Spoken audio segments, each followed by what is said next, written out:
Hindi kayo matitis mga anak ko eh. Ito, bumili ako ng wooden plate. Para hindi na rin kayo tamarin, hindi lang ikaw sa iling, pati kayong dalawa ah. Tutulungan niyo din yung ate niyo na magugas ng plato. Hindi dapat kayo nag-aaway-away dahil lang sa maliit na bagay. Hindi namin kayo pinalaki ng tatay niyong maging ganyan. Pinagagalitan namin kayo dahil mahal namin kayo. Oh, simula bukas, ito na yung gagamitin natin ha, yung wooden plate ha. Hindi na yung mga dati natin plato.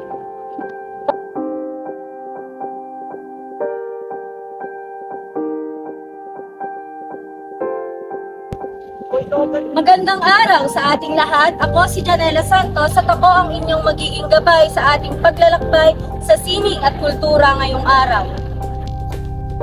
Sa ating panayam ngayon, tayo ay maglalakbay sa daigdig ng mga likhang sining ng ating mga katutubong kultura.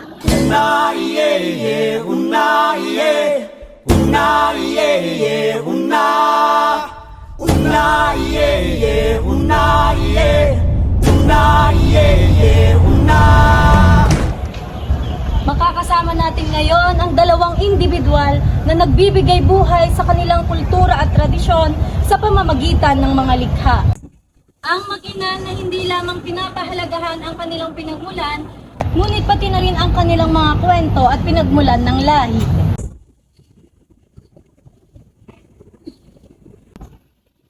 Kaya't, sama-sama nating buksan ang ating mga puso't isipan sa mga karunungan at inspirasyon na kanilang ibabahagi sa atin. Ano po yung mga kwento ninyo kung paano niyo po sinimulan yung paggawa ng indigenous creative crafts? Namana namin ng mga tradisyonal na pamamaraan ng paggawa ng mga product na ito sa linuno namin na pinasa sa amin ng mga magulang namin. Sa bawat paggawa ng mga produktong ito ay pinapakita namin ang pagmamahal at pagpapahalaga sa aming kultura at identity. Nung bata pa po ako, palagi ko lang po pinapanood yung mga magulang ko kung paano nila ginagawa yung tinitinda namin. Hanggang sa unti-unti po nila akong tinuruan kung paano po yung proseso ng paggawa ng tinitinda namin. Para po may pasa niya sa amin yung traditional creative crafts na ginagawa nila. Paano niyo po napapanatili yung paggawa ninyo ng mga indigenous creative crafts and at the same time, paano po siya nakaka-impluwensya sa inyong mga trabaho? Panatili namin ang mga tradisyonal na pamamaraan at disenyo sa pamamagitan ng pagpasa ng aming kaalaman at teknik sa paggawa ng mga product. Tinuturo din namin ito sa mga tao sa community namin. At kasama na din dito ang mga natural na materyales na kinukuha namin sa local community. So ano po yung mga plano ninyo for future o para sa hinaharap ng inyong indigenous creative crafts or ng inyong trabaho at paano po ito makakatulong sa ibang tao? Ang plano namin sa hinaharap para sa negosyo namin, plano namin mag-focus sa pagpapalawak ng market namin at i-advertise ito sa social media dahil sa panahon ngayon, marami ng mga taong gumagamit ito. Sa tingin ko po talaga, mas makakatulong po sa amin kung magkakaroon kami ng advertisement para po mas makilala at lumahawak yung produkto namin.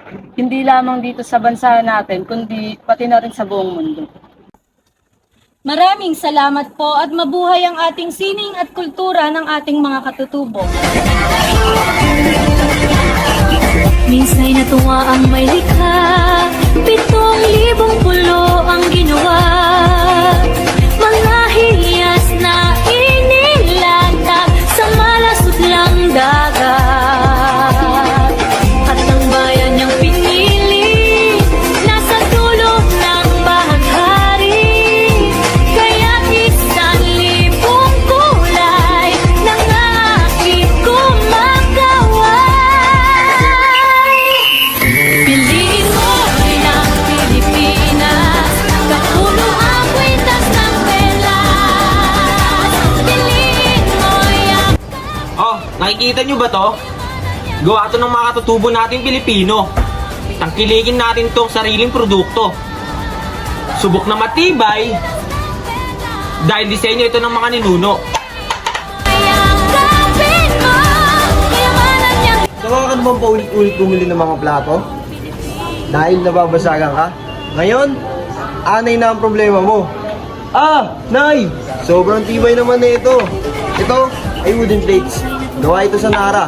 Meron tong antibacterial at antifungal properties. Di rin ito basta-basta na mabasag, nag-chip at nagka-crack. Kaya hindi ka mag-aalalang maka-ingest ng toxins at small particles. Ano pang hinihintay mo?